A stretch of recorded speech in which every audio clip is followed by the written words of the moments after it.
They do have a... Juan is out on the road right now, so I can see here, as of 3:40 p.m., he's in front of 893 Lafayette. Here's the radio. Howard Boyle, the president of this rather low-tech looking fire sprinkler installation company in Queens, New York, knows exactly where his employees are during the workday. Okay. Their cell phones, like many wireless devices, contain a GPS chip, which allows Boyle to use a software program called U-Locate that does just what its name implies. He's doing 11 miles an hour. I could go and see where he is in transit. He's heading down that road, back to the shop. This is exactly where he is right now. Right. Where has he been? He was at a job site that I told him to go to, which was 866 Eastern Parkway. He was on that job site from 2:44 p.m. to 3:30. Okay, you're going to check the fire pump, right?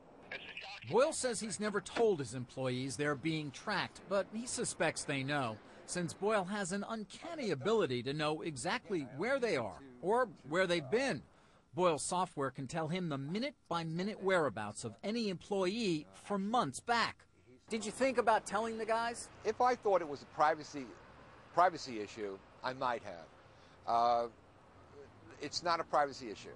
They're on the clock. They're being paid to be in places they're supposed to be. They have a route. This was just a simpler way of being able to know that they are basically doing what they're supposed to do and have the confidence that we're not cheating our customers. Many other businesses that employ mobile workforces, be they Roto-Rooter or TV stations like WABC in New York, use technology to track their employees. Jim Joyce is the vice president of the National Association of Broadcast Employees and Technicians. He says when WABC installed GPS devices in news trucks, union members were rattled.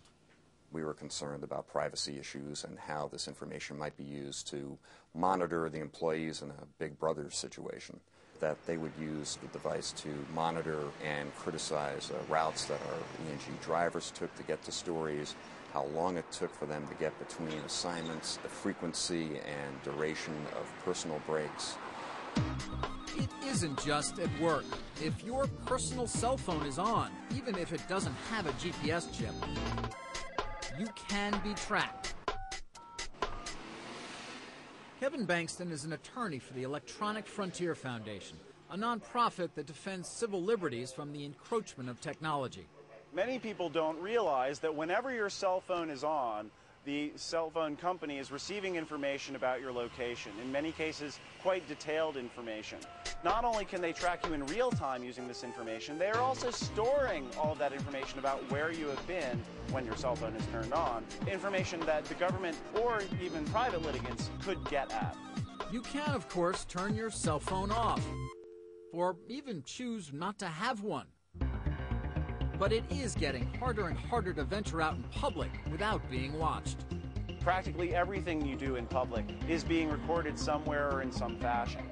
And the courts have long held that when you're in public, you don't have any expectation of privacy. This is our back dining room, and we have two cameras at opposite corners. And I can pretty much see that most of the guests there look content. Stephen Lafredo is the owner of Jovia, a high-end restaurant on Manhattan's Upper East Side. The 11 cameras placed strategically throughout Jovia let him constantly monitor his staff and customers, even when he's not there. I have the same software loaded on my personal notebook computer, so I can pretty much watch what's going on here from anywhere. If I'm on vacation, if I'm away on business, I can really see what's happening in the restaurant. Now, when you're looking at the screen, where are your eyes drawn typically? I could see if a guest had to flag down a waiter or if they looked anxietous. I can also look in the lounge area, and I can tell how busy our maitre d's desk is getting by how people are coming into the restaurant. The employees are aware they are being surveilled. Somebody's got to prep the table beforehand. The delivery of this dish on 13 was like a disaster. We'll never go to an employee and say, I saw you do this on camera, it wasn't the right thing to do. What we'll do is we'll talk in a general term with our staff and discuss with them ways that they can better improve the Jovia experience. Stephen, what about customers? Do they know they're on camera? It's become more common that there are cameras in restaurants. I think when they see the little black ball on the ceiling, they expect that there are cameras. In the modern restaurant business, it isn't just cameras that are keeping track of customers. Anybody who calls to make a reservation will start off with their first and last name and their phone number. If I double-click on that, I can see information, how many times they've reserved, if they've canceled. I can see when they've joined us in the past or any other special comments that I want to put into the system. So you're going to come back after this?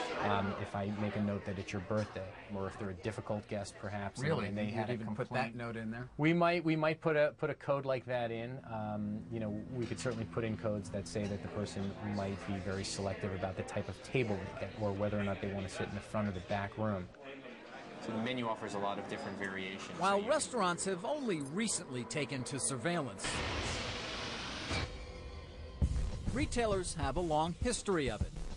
Cameras were originally put in stores to help detect and deter theft. Now, those cameras are used for much more.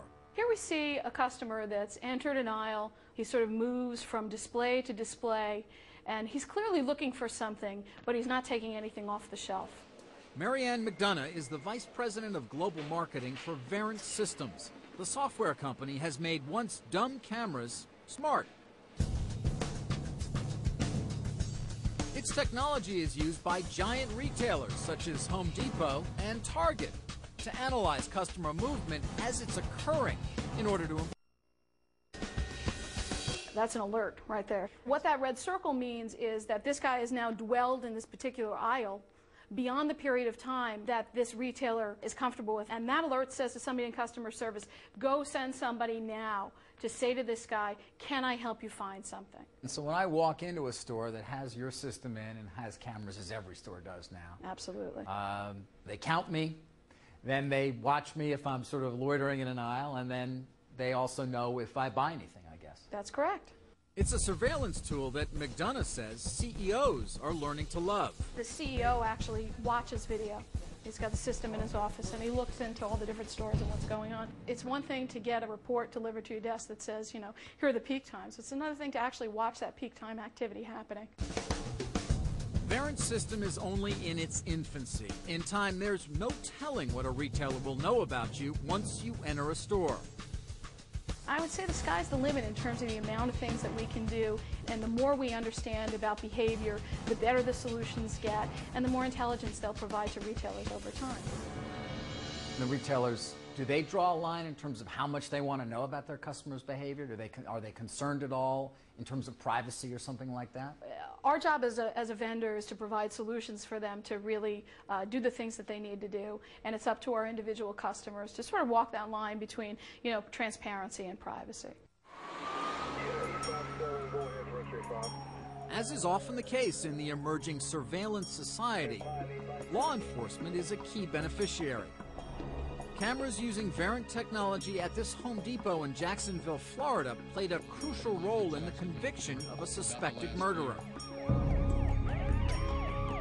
In November of 2003, Robert Snyder strangled and stabbed his girlfriend, Pamela Noble, to death.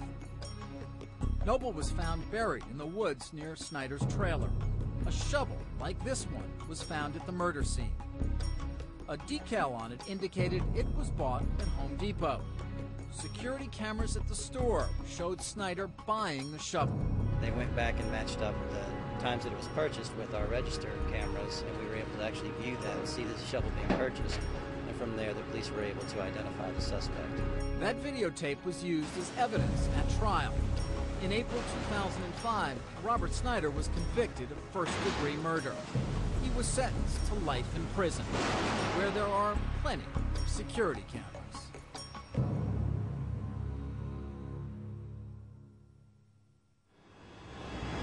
Ahead on Big Brother Big Business, your most personal information in the hands of companies you've probably never heard of. I had no idea who they were, why they existed, that they would know anything about me.